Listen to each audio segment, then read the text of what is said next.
안녕하세요. 재질과 라이터, 렌더링에 대해서 강의를 시작하겠습니다. 강의 내용은 빛, 재질, 렌더링, 그리고 환경 설정, 옥테인에 대해서 해보도록 하겠습니다. 자, 먼저 빛의 상태를 볼 건데요. 빛에는 빛의 상태, 조명의 종류, 역할, 속성들을 살펴볼 거고 그 중에서 빛의 상태를 보기 위해서 몇 가지 그림을 참조하도록 하겠습니다. 여기 연필로 그린 공그림이 빛의 상태에 대해서 많은 부분을 설명하고 있습니다. 가장 밝은 부분은 하이라이터, 하이라이터 주변의 밝은 부분은 주변광, 그리고 하프톤, 그리고 코어 섀도우, 가장 진한 부분, 그리고 리플렉티드 라이트, 반사광, 그리고 여기는 빛이 차단된, 빛에 의해서 차단된 그림자인 캐스트 섀도우, 그 다음에 지금 여기 가장 밝은 아래쪽 부분은 폐색 차단이라고 그래서 너무 공간이 좁아서 빛이 튀어나오지 못하는 어컬루전이라고 하는 영역입니다. 컴퓨터 그래픽에서는 앰비언트 어컬루전이 이 영역에 해당할 수 있습니다. 자, 그리고 여기 오른쪽에 보이는 이 기다란 이미지는 이게 하나의 이미지인데요. 자, 리프랙티브 인덱스, 리프랙티브 굴절 인덱스인데요. 여기 파란 부분이 어떤 매질이고요. 미디움. 이 하얀 부분은 백큐움, 진공 상태입니다. 자, 빛이 인시던트 레이, 입사광으로 빛이 이렇게 들어오다가 이 빛이 어떤 매질을 만나면서 이렇게 굴절되어서 꺾이게 됩니다. 그래서 여기를 굴절광이라고 하고요. 리프렉티드 레이. 그 다음에 이 수직면과 이루는 각도를 굴절각이라고 합니다. 그리고 당연히 수직면과 이루는 입사광선이 이루는 각을 입사각이라고 합니다. 자, 그리고 빛이 어떤 표면에 닿았을 때 우리가 난반사라는 표현을 많이 쓰는데요. 이 난반사는 자, 라이트 디렉션, 빛은 이 위쪽 방향을 향하고 반사가 되고 있는데요. 이 반사가 이 바로 동그란 작은 동그란 부분을 이렇게 현미경으로 확대해 보면 어떤 재질이라도 이렇게 표면에 굴곡이 있게 됩니다. 그래서 이런 부분들을 컴퓨터가 처리하는 것을 난반사 처리라고 합니다. 이 난반사는 일반적으로 표면이 거칠거칠한 부분일수록 더 많이 표현이 되어서 선명한 하이라이트보다는 흩어지는, 뿌옇게 흐려지는 하이라이트를 생성하는 것을 볼 수 있습니다. 자, 오른쪽에 있는 이 세로로 된 긴 그림에서는 빛의 여러가지 상태에 대해서 역시 또 설명을 하고 있는데요. 자, 제일 위에 있는 것 스페큘라 리플렉션, 정반사입니다. 빛이 하얀 방향으로 들어가서 이 매질에 흡수되거나 분산되지 않고 그대로 튀어나갔을 때, 자, 그럴 때는 이렇게 밝은 하이라이트가 생기게 됩니다. 그 다음 surface reflection, 반사이긴 하지만 이 표면 반사, 바로 여기서 있던 난반사를 표현하는 것입니다. 난반사, 표면 반사. 이 표면 반사는 하얀색 빛이 들어가서 일부는 흡수가 되고 나머지 반사가 됩니다.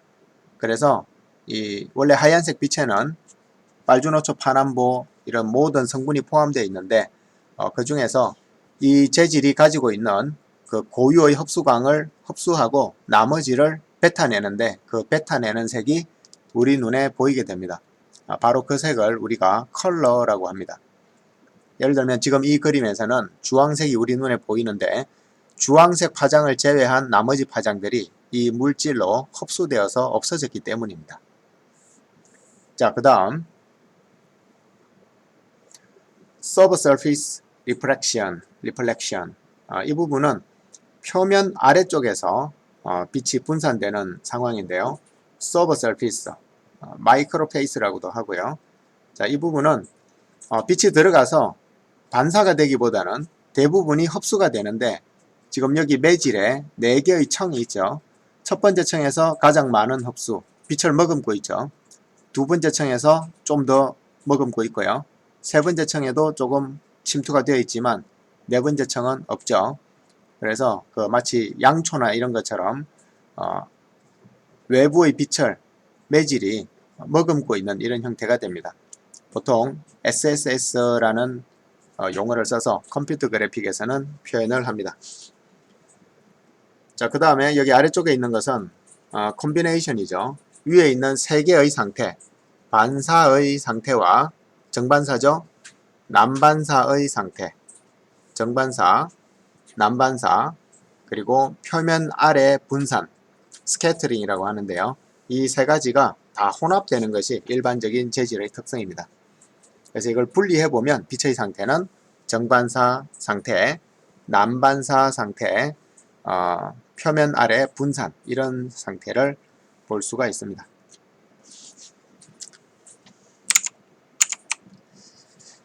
자, 그러면 조금 전에 알아봤던 빛의 상태가 바로 이 부분인데요. 빛의 상태를 눌러서 좀 자세히 알아볼게요. 자, 반사라는 게 있고요. 반사는 정반사와 난반사가 있습니다. 정반사는 리플렉턴스라고 하고요. 시네마4D의 옥테인 렌더에서는 옥테인, 메탈릭이 가장 정반사와 가깝습니다. 자, 그리고 정반사로 표현할 수 있는 것들은 표면이 아주 매끄러운 것들을 표현할 수 있는데요. 유광 페인터, 거울, 그리고 크롬 질감을 정반사로 표현할 수가 있습니다. 자, 그 다음은 난반사인데요. 난반사는 옥테인에서 가장 많이 사용되는 옥테인 글로시 재질하고 같다고 생각하면 됩니다. 자, 대부분의 일반 재질을 만들기 때문에 옥테인에서 가장 활용도가 높은 재질이 옥테인 글로시입니다. 자, 정반사가 리플렉턴스인 것에 비해서 난반사는 디퓨저, 확산이라고 표현하는데요. 한번 눌러볼게요. 자, scattered reflection. 조금 전에 우리가 이미지에서 봤었죠. 반사는 반사인데 분산된 반사입니다. 빛이 흩어지는 거죠. 그래서 하이라이트가 쨍하게 생기지 않고 흐린 형태로 생깁니다. 같은 말로는 디퓨저, 이 역시 확산이라는 뜻이고요. 디퓨저 리플렉션이라는 용어도 사용합니다. 자, 여기에 대해서 우리말 설명이 몇 개가 있는데 한번 들어가서 보도록 할게요. 첫 번째 링크는 이 디퓨저, 난반사 모델이 여러 가지가 있는데 여기에 대한 설명들인데요. 보도록 할게요.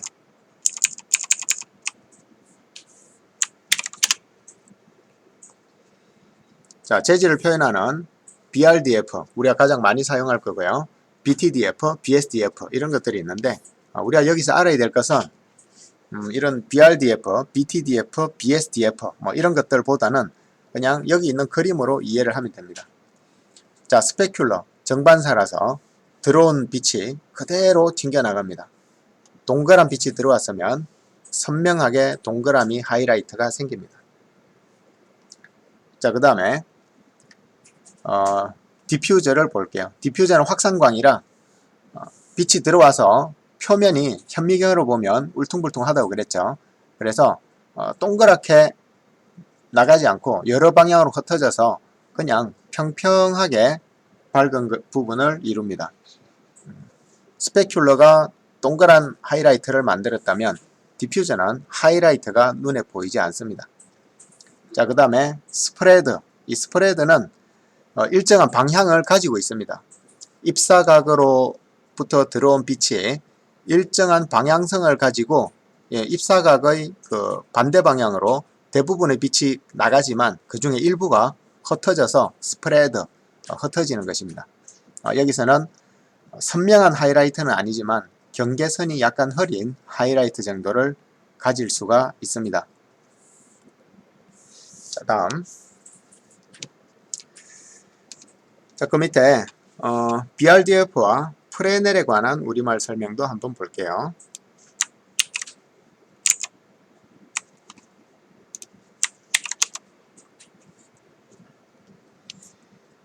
자, PBR, Physical Based Render의 항목 중에서 BRDF 모델을 한번 보겠습니다.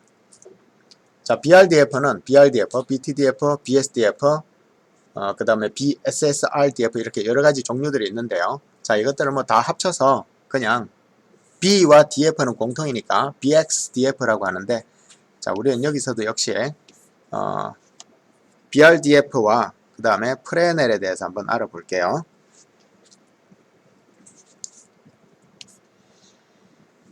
자, 지금 여기 있는 것들은 디퓨즈, 그러니까 확산광이죠. 확산광. 정확하게 동그란 하이라이트 같은 건 없이 전체적으로 하이라이트가 어디인지 찾지 못하지만 분명히 빛이 왼쪽 위에서 온다는 것은 알 수가 있죠. 이게 바로 디퓨즈, 확산광 형태의 상태입니다. 자, 지금 여기 있는 것은 디퓨즈가 아니고 스페큘러 상태인데요. 스페큘러는 이 오른쪽에 있는 스페큘러가 과거의 페이크 스페큘러입니다. 가짜 스페큘러. 이 표면의 방향으로부터 빛의 위치를 역계산해서 그 부분에 그냥 동그랗게 하이라이트를 만들어주는 것이 이전 컴퓨터 그래픽에서의 페이크 스페큘러 방식입니다. 계산량을 줄이기 위해서 주로 이런 방식을 사용했고요. 여기 왼쪽에 있는 것은 실제로 환경 조명을 이용했을 때 그때의 스페큘러 상태입니다. 실제 구의 각각의 표면에서 이 환경이 어떻게 반영되는지를 보여주는 진짜 스페큘러죠. 지금 PBR 모델에서는 이 페이크 스페큘러는 사용하지 않고 물론 옵션은 사용할 수 있게 되어 있습니다. 근데 그 옵션을 끄고 진짜 스페큘러를 사용하게 됩니다. 이게 바로 스페큘러 분산이고요. 자, 그 다음에 프레넬 현상은 일단은 이걸 가지고 한번 설명해 볼게요. 자, 빛이 어떤 매질을 빠져나갈 때 그 빠져나가는 각도에 따라서, 그러니까 우리가 그 관찰자의 각도에 따라서 어떤 경우는 빛이 밖으로 빠져나가고 어떤 경우는 빛이 밖으로 빠져나가지 못하는 현상이 생기는데요. 이 프레넬은 자, 참고 이미지를 찾아보는 게 더 낫겠습니다.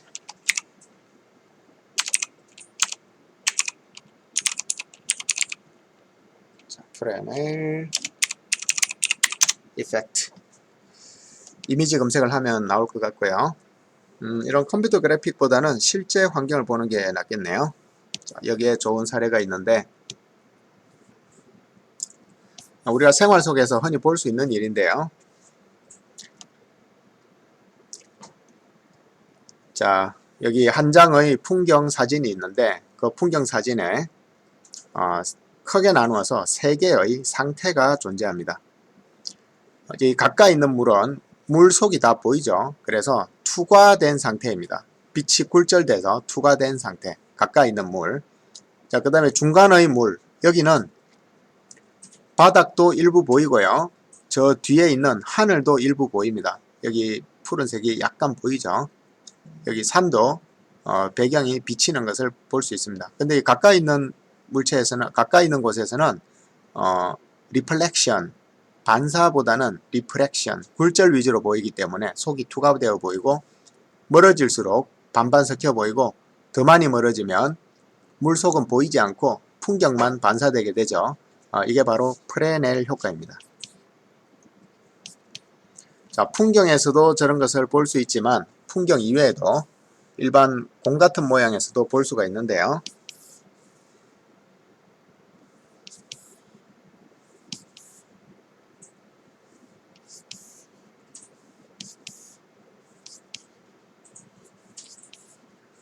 적절한 이미지를 찾아볼게요.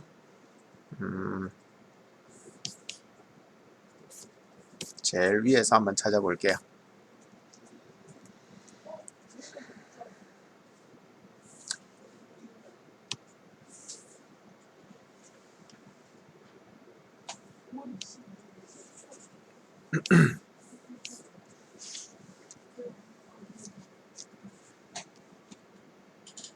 자, 왼쪽에 있는 주전자가 프레넬 이펙트가 적용된 상태고요. 오른쪽에 있는 주전자는 프레넬이 적용되지 않은 상태인데 가장 큰 차이점은 외곽 부분이 밝게 여기 이런 부분, 여기 이런 부분이 하얗게 빛나는가, 그러니까 주변을 많이 반사하는가 또는 그렇지 않은가 차이고요. 이 가운데 부분은 차이가 거의 없습니다. 자, 여기 주전자의 중앙 부분은 왼쪽과 오른쪽의 차이가 별로 없는 거에 비해서 외곽 끝으로 갈수록 주변광을 많이 반사해서 마치 거울 효과가 나게 되는 상황이죠. 그래서 이 프레넬은 물 표면 같은 평면에서도 볼 수가 있지만 이런 공 같은 모양에서도 볼 수 있고요. 당연히 프레넬을 적용한 것이 더 실제 환경에 가까운 상태임을 확인할 수가 있습니다.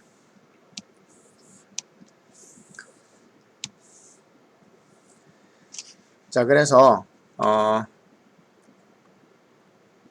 이 프레넬은 정반사와 난반사, 사실은 뭐 이거에 대한 구분보다는 반사와 굴절에 관련된 것이 더 정확하겠네요. 공의 외곽 부분을 볼수록 반사가 심해지고 공의 정면을 볼수록 굴절이 심해지는 것을 알 수가 있습니다. 자, 그 다음에 BRDF 파라미터의 값에 따라서 실제로 우리 눈에 어떻게 들어오는지를 정리해 놓은 사이트가 있는데요. 자, 여기서 봐야 될 것은 저 위에 있는 숫자 값입니다. 0부터 1까지의 값이 있는데 BRDF가 0일 때 그리고 BRDF가 1일 때 여러가지 여기 채널이 되겠는데요. 이 채널은 나중에 설명을 하겠지만 어떤 표면의 특성들입니다. 뭐 거칠기 특성, 표면의 반사 특성, 뭐 표면의 금속적 특성, 그리고 표면의 내부 확산 특성, 뭐 이런 특성들이 있는데 그 특성들에 따라서 여기 메탈릭이나 스페큘러가 좀 BRDF를 잘 반영하고 있는데요. BRDF의 값에 따라서 오른쪽으로 갈수록 선명한 이미지를 반사하고 왼쪽으로 올수록 흐린 이미지를 나타내는 것을 알 수 있습니다. 자, 아래쪽에서도 보면 왼쪽은 흐린 하이라이트가 있고요. 오른쪽으로 갈수록 선명한 하이라이트가 있음을 알 수 있습니다.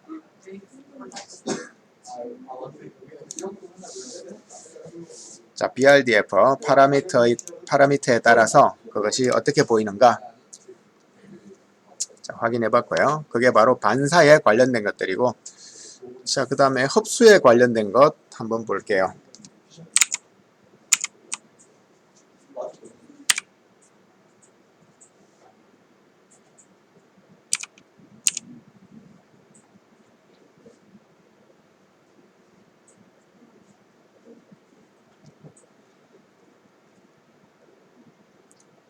자, 흡수. 흡수는 왜 생기냐 하면 두 가지 때문에 흡수가 생기는데요. 한 가지 경우는 표면이 울퉁불퉁할 때 생깁니다.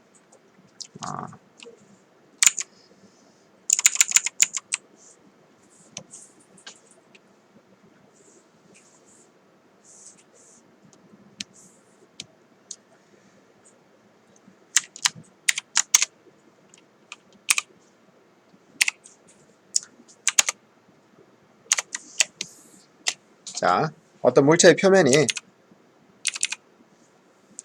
이렇게 매끈할 때와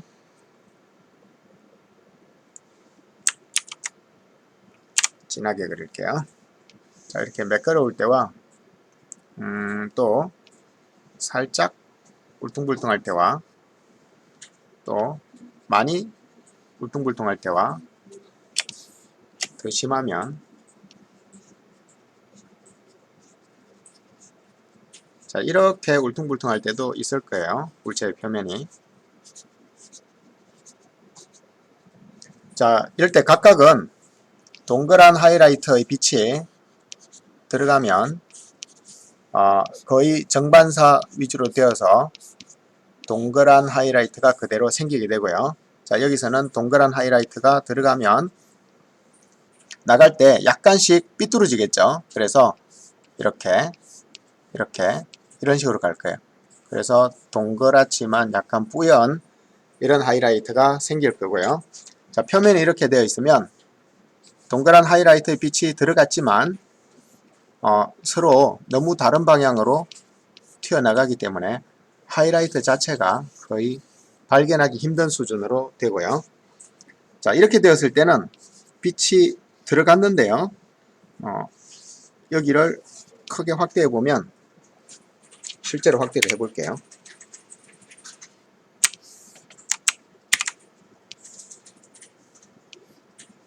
자, 이런 식으로 되겠죠.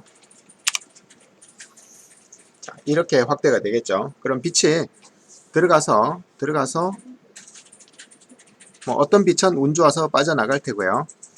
어떤 빛은 여기에 갇히게 될 거예요. 왜냐하면 한번 부딪힐 때마다 일부는 흡수되기 때문에 그 빛이 100%의 빛이 들어왔을 때 100%로 나갈 수는 없어요. 이런 데서 일부가 흡수되기 때문에 그 양이 점점 줄어들어서 결국은 빛이 탈출하는 빛이 거의 없게 되는 현상이 되는 거죠. 이렇게 흡수가 되는 경우가 있고 또 어떤 경우에는 이 표면의 상태가 아니고 표면은 어느 정도 매끄럽지만 그 표면이 그 빛을 반사하지 않는 특성. 그러니까 우리가 사과가 빨갛게 보이는 것은 흰색 빛이 들어와서 빨간색을 반사하고 나머지를 흡수하기 때문이죠. 그 특성상 빛이 흡수되는 경우, 자, 이런 경우에도 빛이 흡수가 됩니다. 그래서 흡수가 되는 물체는 뭐 반사가 거의 없기 때문에 잘 안 보이죠. 그래서 아주 어두운 색이 되는 거죠. 우리가 쓰는 마우스 패드 이런 것들이 천으로 된 마우스 패드, 융 이런 것들이 아주 어두운 색이죠. 흡수. 자, 그 다음에 투과는 빛이 어떤 상태를 빠져나가는 것인데요. 뭐 트랜스페어런시 그리고 투과, 투명체라고 할 수 있는데 옥테인에서는 옥테인 스페큘러를 가지고 이 재질을 표현하면 됩니다. 주로 유리나 액체 같은 것을 표현할 수가 있고요. 자, 일단 여기까지 하고 영상을 끊고 다음 영상으로 또 진행을 할게요.